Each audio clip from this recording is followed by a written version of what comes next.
Welcome to X Connect. My name is Karim Kanji. Excited to have all of you here and excited about our guest today, Mr. Ken Seto, co-founder of Massive Damage with your brother Gary. Yes.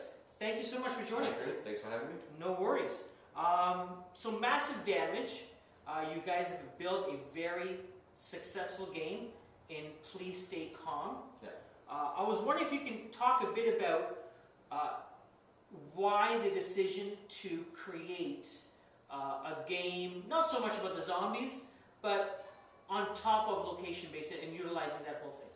Okay, well I think what we really had kind of very vague ideas as to what we were doing when we first started. We knew we wanted to do something interesting. Yeah. And I think what we ended up doing is really trying to revolutionize the massive multiplayer space on mobile. Yeah. So the reason why it's location-based is it's something that's uniquely mobile.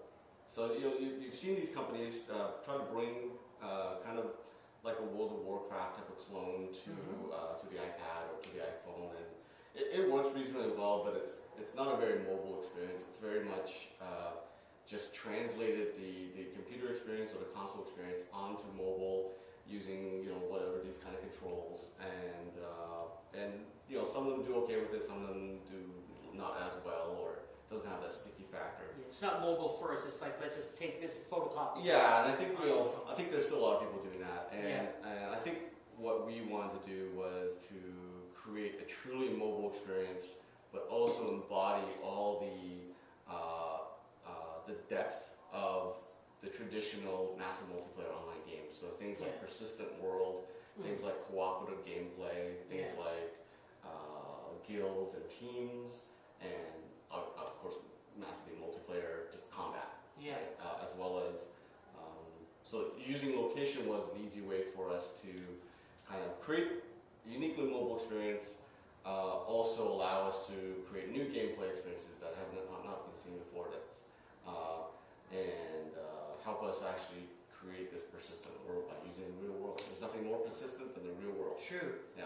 Now that was, for an outsider looking in and seeing what it is that you and your brother have done in the past with other projects, one might say a very bold goal to develop this and maybe unrealistic. I'm curious, what sort of feedback did you get? And did this, did you get a lot of positives, did you get a lot of negatives, and guys kind of stick to what you're good at already? I'm curious about that. No, I think the stuff we've done earlier at N-Loop was kind of a precursor, I guess, to this stuff. We were always big on gaming, and we were just trying to figure out how to make our mark in gaming. Yeah. And this idea, I think you're right in that it is quite a complicated idea. Yeah. And I think it would have been more intimidating if we actually knew what we were getting into. Okay, yeah. You were naive and said, hey, let's just do this because it sounds good. Yeah, exactly. Sometimes ignorance is bliss. Yes. So we did not start off to make, the redefined or the definition of massive multiplayer on mobile, but that's actually what we ended up doing. So now we have a pretty large staff for our type of company, still quite understaffed compared to some other companies doing MMOs, but these guys are working really hard on a very, very complicated project. Yeah. We're still solving problems because of the complexity of creating an MMO. And I want to talk about some of those problems, but a little bit later. But I'm very curious. You wanted to create a multimedia game. You wanted to, multi-platform, multiplayers, and utilize the location base. And so, what was the inspiration in terms of Please Stay Calm? Well, I think we were determined to use location, and I think when we started looking at that, what were the more interesting ideas, I guess themes, as it were, to stack on top of it, and zombie apocalypse and surviving a zombie apocalypse was kind of a natural theme. It's obviously a popular theme, but also B, it uses the real world in a very I guess obvious manner. So it had a lot of synergy with all the existing items that you might find if Toronto got hit by a zombie apocalypse. You could go pick up your crowbars and knives and food supplies. It it was easier to kind of match those two things together. So all the gameplay elements kind of came a little easier because of that, and we figured we'd tackle something that was familiar and popular. Mm-hmm. You talk about some of the challenges in putting out fires. I'm curious about a number of lessons that you might have learned, as you're building, something as complex as Police State Com. What are some of the roadblocks that you guys have hit in terms of developing the game itself specifically? Yeah, I think what was the more frustrating thing for me is when we start off, it's basically like a lean startup process for game development, which nobody's really developed, and I don't think I couldn't say we've actually succeeded in such a manner that I could try to write a book or a blog. I could probably write a blog post on it, but probably not a book. But it tried to use the lean startup methodology for the most part. What we released at the beginning was definitely a minimum viable product. Yeah. Not in terms of, I guess, the experience. For a game, you still have to create the full experience, right? You still have to have all the art, you still have to have the atmosphere, you still have to make it feel like a robust game. Yeah. What was kind of minimal was, there was a breadth of features, but not necessarily the depth. Not everything, yeah. Yeah, so there's a lot of stuff on the surface, but there are some things that were not quite finished yet, or we weren't fully tested in terms of just whether it was balanced correctly or not. So that stuff we worried about later. Okay. We launched in October of 2010. October of 2011. Basically, when we started running out of money. Okay. Yeah. So we're like, well, we need to launch, so we need to make some money, so we don't completely run out of money. So, and that was the minimum viable product. We aimed to launch with just a certain subset of functionality. Okay. Yeah. So you said right there that you running out of money, so you launched. Yeah. So it was a paid app, I'm assuming? No, it's free app. Okay, so it's always been free. Yeah. Okay, so what was the thinking then? Because we're running out of money, we might as well launch because we can't afford to do any more work on this? Well, we just needed to get it out there and start generating revenue. Getting players and getting them on board and having them play the game. Okay. And some of them will hopefully buy some stuff. Okay, yeah. And so there's the ability for in-app purchases. Yeah. Excellent.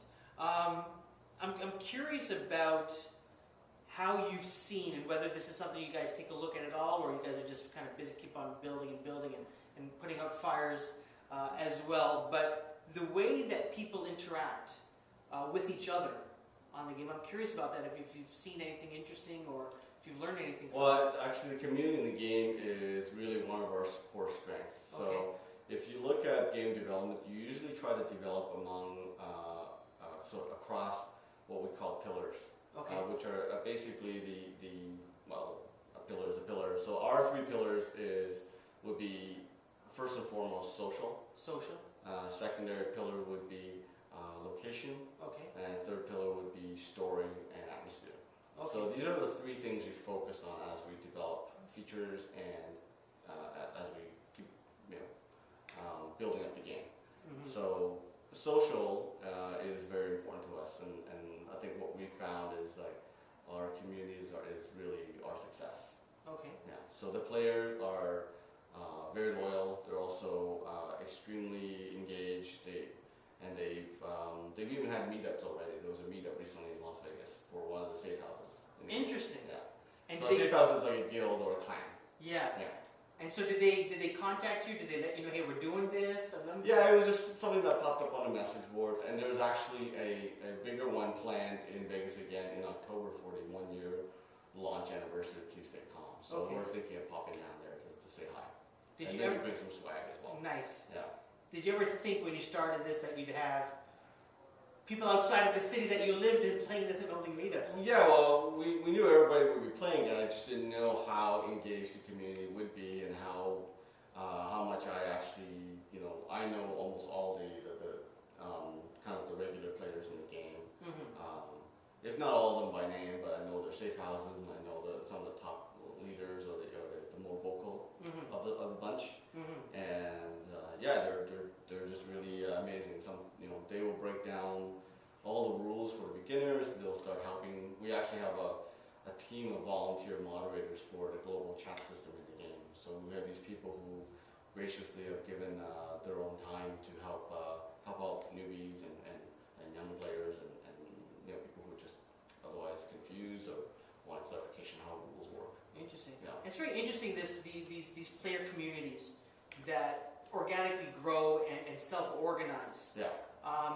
How important is it to Massive Damage to not just support these groups, but to ensure that now the product that you're building is almost their product now? Yeah. How important is it to you to make sure that you're listening to the feedback from these people, right, and to ensure that you are both helping them as well as building something that you guys want to build with your right. vision?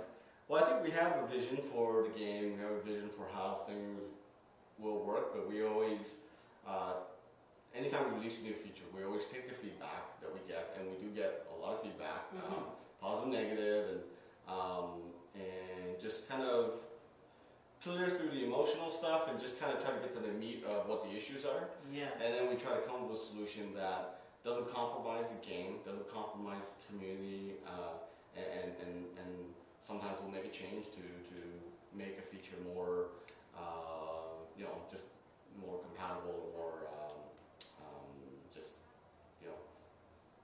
more suitable for the players and the community. Yeah. But the game always comes first. Like we can't just give everything away for free and give everybody everything. It'd be nice, but then we'd have no more company. Absolutely. And then they'd have no more game to play. Yeah. So you always have to balance game and community. Yeah.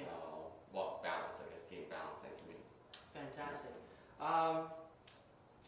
You talked about earlier how you released the first iteration of the game at a certain point in the life of the company where funds were starting to run low and you needed to start developing some revenues as well. Yeah. I'm curious, I guess that first round was through Year One Labs? Well, that was just the accelerator. So Okay. we started that 2010. Okay. Late 2010. Okay. Yeah. And any funding since then? I'm curious about that. And that, what? Well, we did that angel round in the summer of 2011. And we basically just closed the angel round, but you know exactly what your runway is and how long it takes before it runs out. So I wanted to make sure the game was in the market long enough to start creating a revenue cycle that would, meet the cash flow needs by the time we hit there. So that's why I had to launch in September in Canada, October in worldwide, because basically our funding was going to get us to maybe January. Okay. So I needed to get the game out, start making revenue, start putting fixes in, and just really just hit the ground running. There's a lot of people, especially if they're watching in trials, and I guess worldwide, that there's been a huge growth in these accelerator programs. Both the ones that exist and how many companies they accept, and then just new accelerators seem like they pop up every month. Yep.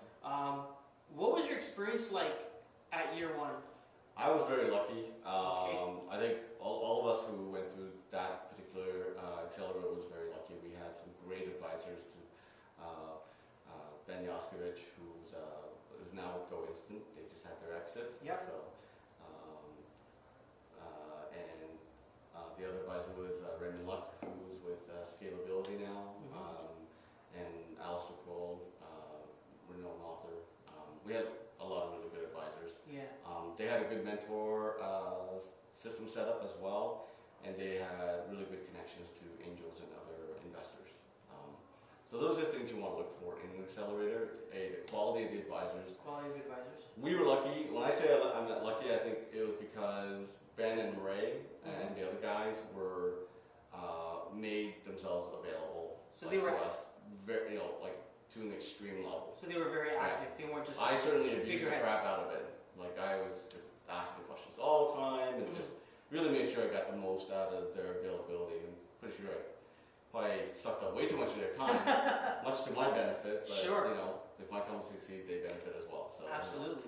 But we had a really good cohort coming out of there. It was the guys that raised funding afterwards was us, Local Mind, and High Sport House. Okay. Yeah. Fantastic. And things are going well right now for Please Stay Calm and Massive Damage. Yes. And I know you guys are also now starting to develop, or looking to develop in the very near future, on the Android platform. Yeah. I'm curious about that, not because, why build it on Android, but I'm curious that, a lot of companies, sometimes they do things at the same time.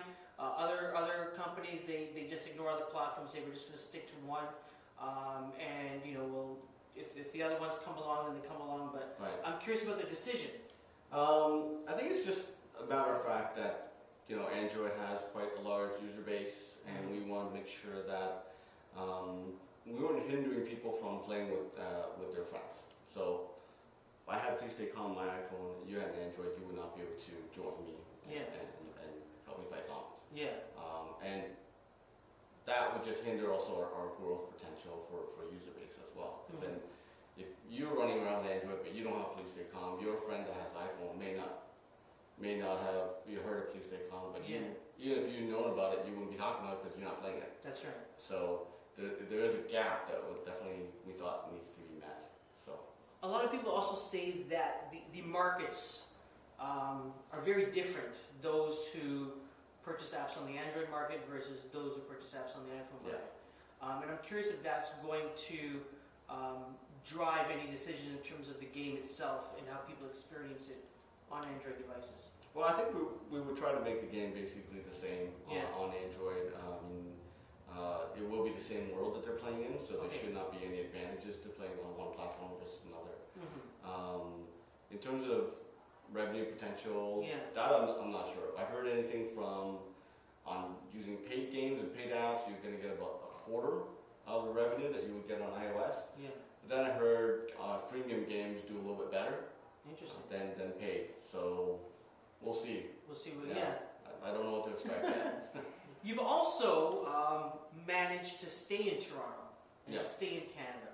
A lot of hyper successful companies tend to move south, and I'm interested in why, even if this has ever crossed your mind in terms of we need to go to New York, we need to go to the Valley, we need to set up operations there in order to be successful. I wonder if that's topics ever come to you, or whether you think about it. I think it's probably too late for us now. We're a little too big to kind of move down to the Valley, but competition for talent there is really insane these days as well. So I think the only reason that kind of thing would happen to a company like ours would be if early on we raised from a VC in the Valley. They would want at least a managing team down there so they could help. Aren't you close to home? Yeah, exactly.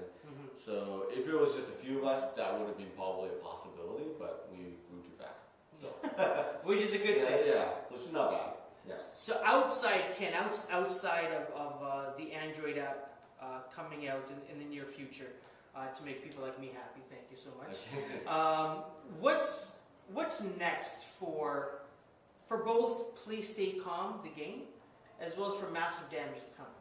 Well, we're actually going to be working on our second game soon. Fantastic. And it's going to be, yet again, taking another step towards kind of creating, I guess, next generation massive multiplayer online gameplay on mobile. So I'm still going to be using location for the second game. And the reason I say that is not all of our games will have location, but this one still fits. It's still, the gameplay still makes sense for the theme that we've picked, and we think there's still some more interesting things we could do with location that people have not done yet.